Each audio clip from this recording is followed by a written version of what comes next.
మీరు ఒక హోటల్కి వెళ్ళారు, భోజనం చేద్దామని కేవలం అన్నం మాత్రమే ఆర్డర్ ఇచ్చారు, అది మాత్రమే తిన్నారు, రకరకాల కూరలు, పెరుగు అలాంటివి వేసుకోలేదు అంటే ఇక్కడ మీరు తీసుకున్నది సంపూర్ణ ఆహారం కాదు అన్నమాట. ఎందుకంటే మీకు కావాల్సిన పోషక పదార్థాలన్నీ కూరల ద్వారానే వస్తాయి కాబట్టి. ఇదే విషయం టర్మ్ ఇన్సూరెన్స్ కూడా వర్తిస్తుంది.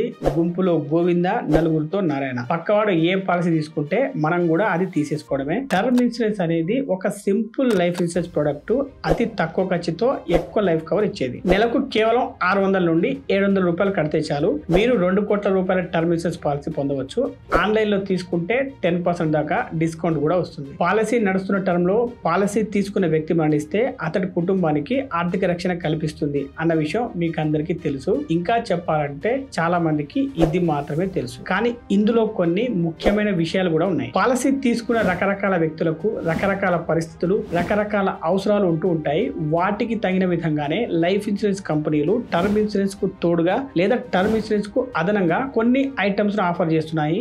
వాటిని మనం రైడర్స్ అని అంటాం. ఇవి ముఖ్యంగా టర్మ్ ఇన్సూరెన్స్ పాలసీ తీసుకున్న వ్యక్తికి ఎక్కువ కవరేజ్ ఇవ్వవచ్చు, ఆర్థికంగా ఎక్కువ రక్షణ కల్పించవచ్చు, ఇంకా చాలా బెనిఫిట్స్ ఇస్తూ ఉండవచ్చు. టర్మ్ ఇన్సూరెన్స్ విషయంలో ఈ రైడర్స్ ముఖ్యంగా 6 రకాలుగా ఉన్నాయి. Number 1, accidental death benefit rider. Life insurance లేదా టర్మ్ ఇన్సూరెన్స్ ఏదైనా పాలసీ తీసుకునే వ్యక్తి ఏ విధంగా మరణించినా కూడా, అంటే సహజంగా మరణించిన, యాక్సిడెంట్ వల్ల మరణించిన, ఇంకా చెప్పాలంటే సూసైడ్ చేసుకున్నా కూడా అతడి ఫ్యామిలీకి ఇన్సూరెన్స్ కవరేజ్ ఎంత ఉంటే అంత అమౌంట్ వస్తుంది. అయితే యాక్సిడెంటల్ డెత్ బెనిఫిట్ రైడర్ అనే ఒక రైడర్ తీసుకోవడం వల్ల, అంటే రెగ్యులర్ గా ఇన్సూరెన్స్ ప్రీమియం కోసం కడుతున్న అమౌంట్ కు కొంత అమౌంట్ ఎక్స్ట్రా ఈ రైడర్ కోసం కట్టడం వల్ల పాలసీ తీసుకున్న వ్యక్తి గనక యాక్సిడెంట్ లో మరణిస్తే అతడి ఫ్యామిలీకి సమ్మెస్యూడ్ అమౌంట్ మాత్రమే కాక అదనంగా ఇంకా కొంత అమౌంట్ చెల్లిస్తారు. ఉదాహరణకు ఒక వ్యక్తి 50 లక్షల టర్మ్ ఇన్సూరెన్స్ పాలసీ తీసుకున్నాడు, దానికి తోడు అదనంగా 20 లక్షల యాక్సిడెంటల్ డెత్ బెనిఫిట్ రైడర్ కూడా తీసుకున్నాడు అనుకోండి. ఆ వ్యక్తి సహజంగా మరణిస్తే 50 లక్షల ఇన్సూరెన్స్ అమౌంట్ వస్తుంది. ఒకవేళ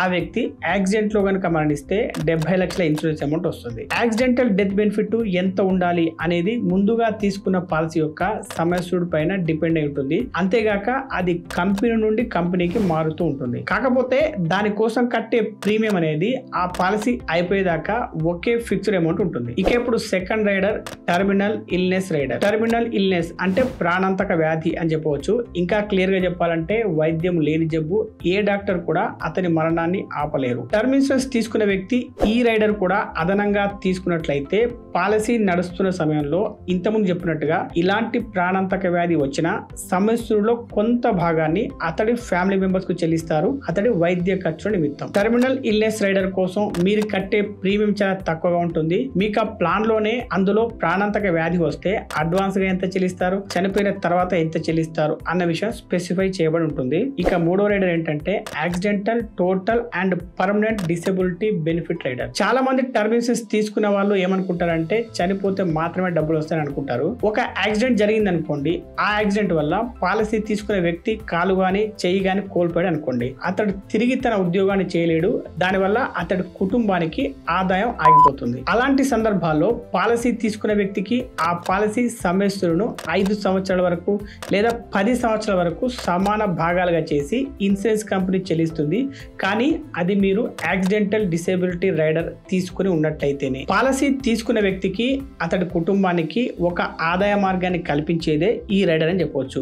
అయితే చాలా పాలసీలో జరిగేది ఏంటంటే ఈ రైడర్ అనేది యాక్సిడెంటల్ డెత్ బెనిఫిట్ రైడర్ తో కలిపి ఆఫర్ చేస్తూ ఉంటారు. అంటే అది తీసుకున్నట్లయితే ఇది కూడా తీసుకున్నట్లే అనమాట. ఇక 4వ రైడర్ ఏంటంటే critical illness benefit rider. Critical illness అంటే తీవ్రమైన వ్యాధులు. తీవ్రమైన వ్యాధులు అంటే cancer, heart attack, stroke, paralysis, coronary artery bypass graft surgery, kidney failure, ముఖ్యమైన అవయవాల మార్పిడి మొదలైనవన్నీ. మీరు మీ టర్మ్ ఇన్సూరెన్స్ తో పాటు ఈ రైడర్ తీసుకున్నట్లయితే పాలసీ నడుస్తున్న పీరియడ్ లో ఏవైనా తీవ్రమైన వ్యాధులు వచ్చినప్పుడు ఒక లంసం అమౌంట్ ను ఇన్సూరెన్స్ కంపెనీ చెల్లిస్తుంది. ఆ తీవ్రమైన వ్యాధులు ఏవి అనే లిస్టు ఆ పాలసీలో క్లియర్ గా మెన్షన్ చేయబడి ఉంటాయి.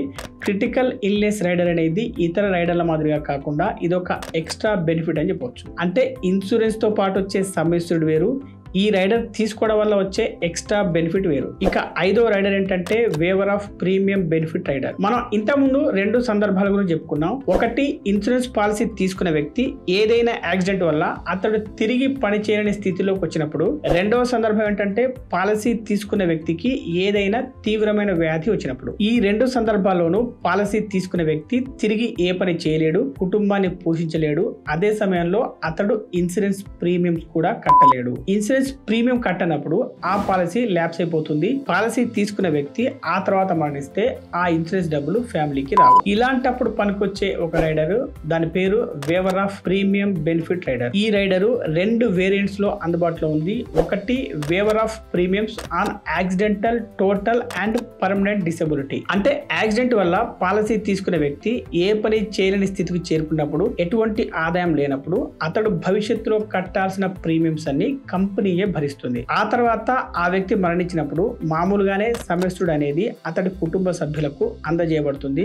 ఇక 2వ వేరియంట్ ఏంటంటే waiver of premiums on critical illness. Policy తీసుకున్న వ్యక్తికి అతి తీవ్రమైన వ్యాధి వచ్చి అతడు ఏ పని చేయలేని స్థితికి చేరుకున్నప్పుడు, ఎటువంటి ఆదాయం లేనప్పుడు అతడు భవిష్యత్తులో కట్టాల్సిన ప్రీమియమ్స్ అన్ని కంపెనీయే భరిస్తుంది. ఇక 6వ రైడర్ ఏంటంటే హాస్పిటల్ కేర్ రైడర్. పేరులోనే ఉన్నట్టుగా ఇన్సూరెన్స్ పాలసీ తీసుకున్న వ్యక్తి ఆసుపత్రి పాలైనప్పుడు ఆ ఇన్సూరెన్స్ కంపెనీ అతడు తీసుకున్న ప్లాన్ యొక్క టర్మ్స్ అండ్ కండిషన్స్ ప్రకారం సమస్యల నుండి కొంత డబ్బు చెల్లిస్తుంది. ఒకవేళ ఆ వ్యక్తి గనక హాస్పిటల్ కేర్ రైడర్ తీసుకున్నట్లయితేనే. చాలా ఇన్సూరెన్స్ కంపెనీ చేసేది ఏంటంటే పాలసీ తీసుకునే వ్యక్తి హాస్పిటల్లో అడ్మిట్ అయినప్పుడు సమస్యలో ఒక పర్సెంటేజ్ చెల్లిస్తున్నారు. ఒకవేళ ఆ వ్యక్తి ఐసీయూలో అడ్మిట్ అయితే దానికి డబుల్ అమౌంట్ చెల్లిస్తున్నారు. అయితే ఈ రైడర్ బెనిఫిట్ లో చాలా లిమిటేషన్స్ అనేవి ఉంటూ ఉంటాయి. కాబట్టి మీరు ఈ ప్లాన్ తీసుకునేటప్పుడు వాటిని పూర్తిగా స్టడీ చేసి అర్థం చేసుకోండి. ఫైనల్ గా చెప్పేది ఏంటంటే మీరు మీ టర్మ్ ఇన్సూరెన్స్ తో పాటు మీకు మీ రిక్వైర్మెంట్ తగినటువంటి రైడర్ ను ఎంచుకోండి. ఏ పాలసీలో ఏ రైడర్ కు ఎంత పే చేయాలి అనేది తెలియాలంటే వీడియో కింద డిస్క్రిప్షన్ లో ఉన్న లింక్ ను క్లిక్ చేయండి. వాటిని అన్ని రకాలుగా కంపేర్ చేసుకోండి. మీకు ఏదైనా డౌట్ ఉంటే డెడికేటెడ్ రిలేషన్షిప్ మేనేజర్ తో మాట్లాడండి. 51 కంటే పైగా ఉన్న ఇన్సూరెన్స్ కంపెనీలను కంపేర్ చేయండి. అందులో నుండి బెస్ట్ ప్లాన్ ఎంచుకోండి. పాలసీ బజార్ లింక్ వీడియో కింద డిస్క్రిప్షన్ లో ఇంకా పిన్నుడ్ కామెంట్స్ లో ఉంటుంది, చూడండి.